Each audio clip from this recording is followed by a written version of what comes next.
அன்பார்ந்த உறுப்பினர்களே வணக்கம். உங்கள் அனைவரையும் நீண்ட நாட்களுக்கு பிறகு சந்திப்பதில் மிக்க மகிழ்ச்சி அடைகிறேன். இன்று நாம் காணப்போகும் காணொளியானது ஒரு வழக்கு பற்றியதாகும். 2018 ஆண்டில் நடந்த ஒரு நிகழ்வு. ஆனால் அதில் இறுதி ஆணை 2025 தான் போடப்பட்டுள்ளது. தற்போது நீதிமன்றத்தின் முன்பாக வைக்கப்பட்டுள்ள இந்த வழக்கை நாம் சற்று பார்ப்போம். 2018 ஆண்டு சென்னை ஆதிதிராவிட நலத்துறை இயக்ககத்தில் சூப்பரிண்டெண்டாக பணிபுரிந்த ஒருவரை தாசில்தார் பயிற்சிக்காக விழுப்புரம் மாவட்டம் திருக்கோவிலூர் தாலுகாவில் உள்ள தாலுக்கு ஆபீஸ் அதில் பயிற்சியாளராக போடப்பட்டார். அப்படி பயிற்சியாளராக போடப்பட்ட அவர் 25/12/2018 கிறிஸ்துமஸ் நாளில் தன்னுடைய துணை தாசில்தாரிடமிருந்து பெறப்பட்ட தொலைபேசி அழைப்பின் அடிப்படையில்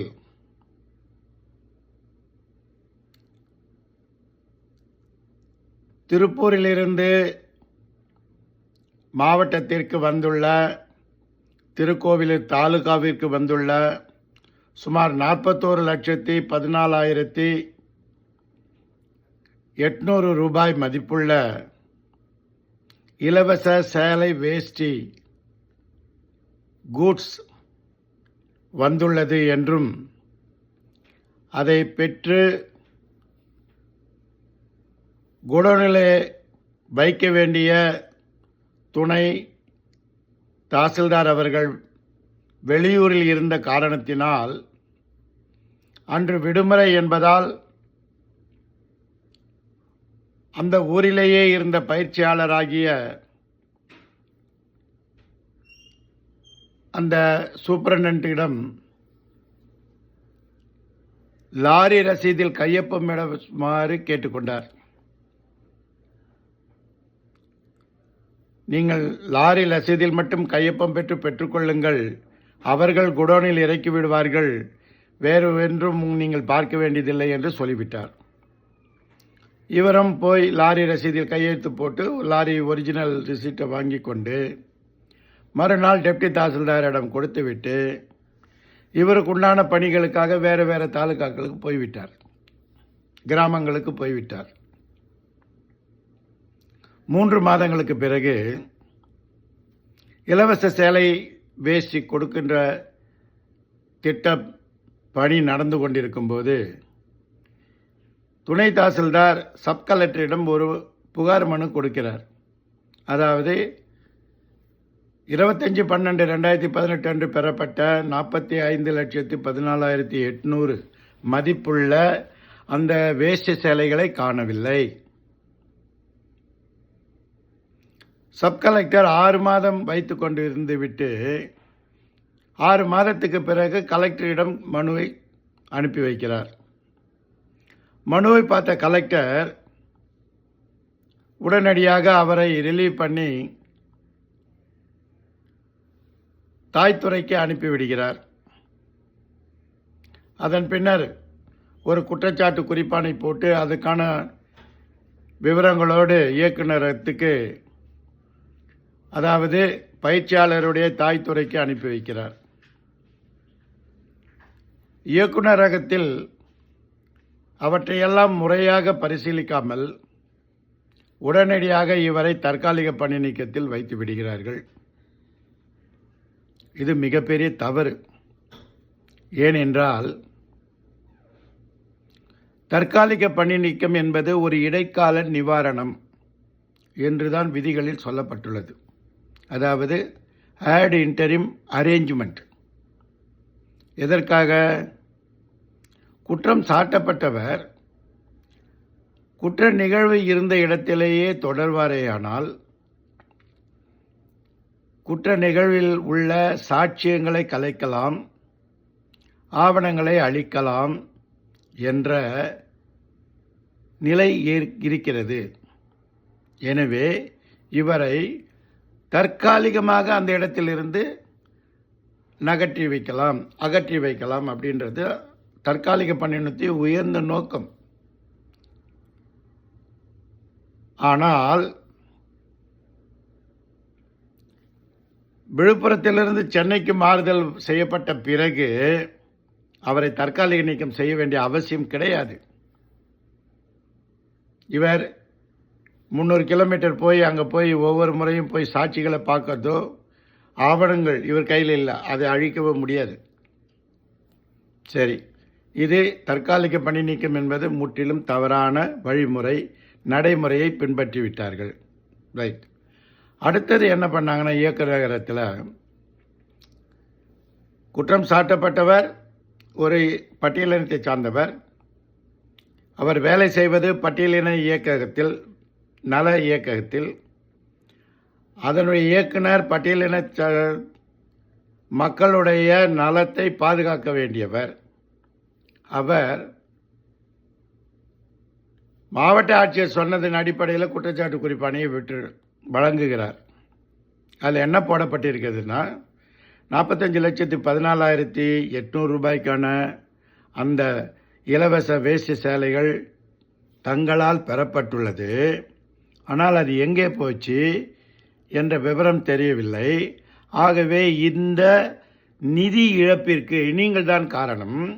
எனவே இந்த அமௌண்ட்டை உங்ககிட்ட இருந்து நாங்கள் பிடித்தம் செய்ய போகிறோம். வழக்கம் போல் வயலேஷன் ஆஃப் கான்ட்ராக்ட் ரூல் 20 அது ஒன்று போட்டுருவாங்க. கொடுத்துட்டு சார்ஜ் மெமோ முறையாக இயக்குனர் கையெழுத்து போட்டார். அனெக்சர் 1 இருக்குது, அனெக்சர் 2 இருக்குது, அனெக்சர் 3, அனெக்சர் 4 இருக்குது. கொஸ்டினர் ஃபார்ம் கொடுக்கல. அனெக்சர் 4ல் சாட்சிகள் இல்லை. So it is a defective charge memo. Annexure 3ல் குற்றம் சாட்டப்பட்டவருக்கு எதிராக கொடுக்கப்படும் ஆவணங்கள் எதுன்னு சொன்னீங்கன்னா, அந்த துணை தாசில்தார் கொடுத்தது, ஆர்ஐஸ் கொடுத்தது, அந்த கிளார்க்கு கொடுத்த ஆவணங்கள், வாக்குமூலங்கள். ஆனால் அந்த ஆவணங்களை இவருக்கு கொடுக்கல. அந்த வாக்குமூலங்களை வாங்கும்போதும் இவர் முன்னாலே வாங்கலை. இவையெல்லாம் இன்க்யூரபிளி டிஃபெக்டிவ் சார்ஜ் மெமோ என்று உறுதி செய்யலாம். சரி, அது அவர் தெரியல, அவர் சொல்லலை, இயக்குனருக்கும் தெரியலை. சரி, கொடுத்துட்டாங்க. அவர் அதுக்கு உரிய விளக்கத்தை கொடுத்திருக்கிறார். விளக்கத்தை ஆய்வு செய்யலை, ஆவணங்களை சரிபார்க்கலை, எதுவும் செய்யாமல் அடுத்த கட்டமான விசாரணை அலுவலரை நியமனம் செய்து விசாரணைக்கு உத்தரவிடுகிறார். 2020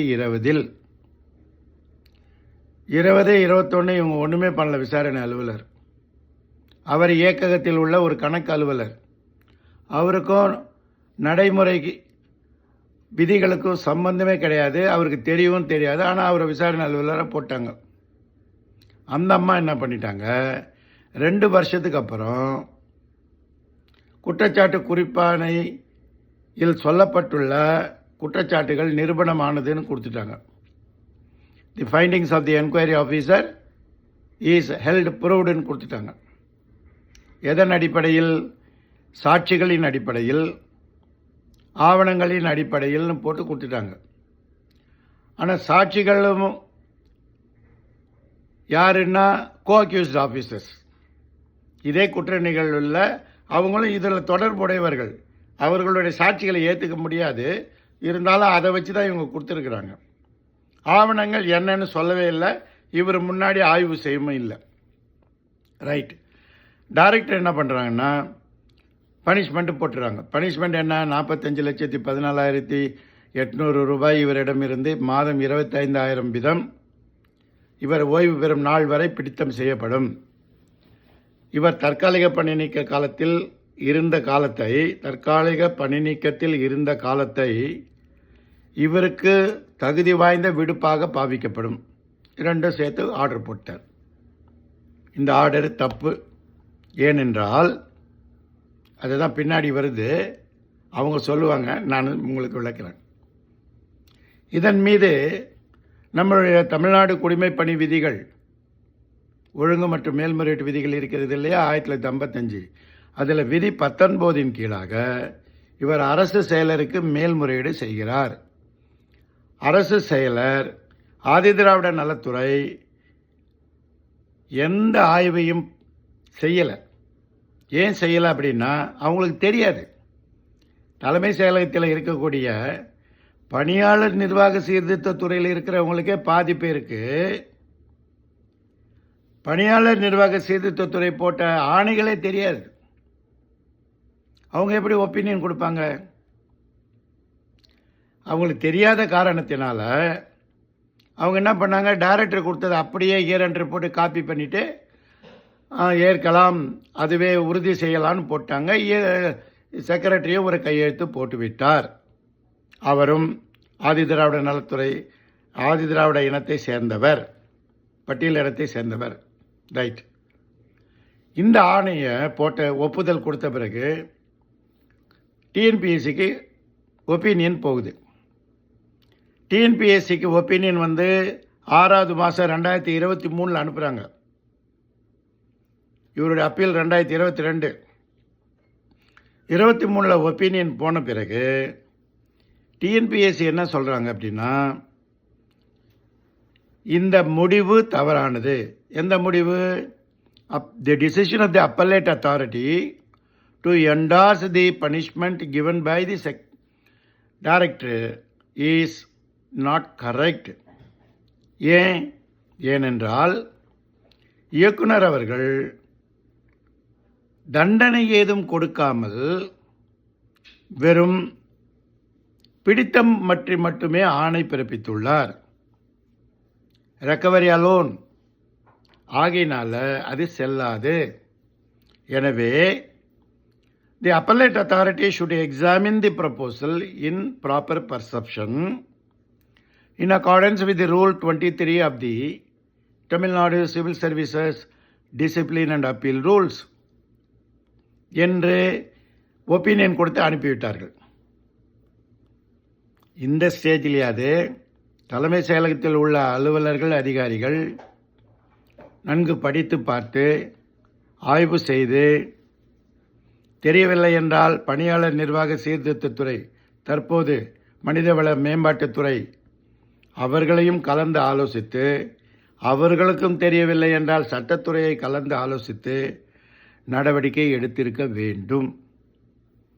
ஆனால் இவர்கள் வெறுமனே அந்த டிஎன்பிஎஸ்சி ஒப்பீனியனோடு சேர்த்து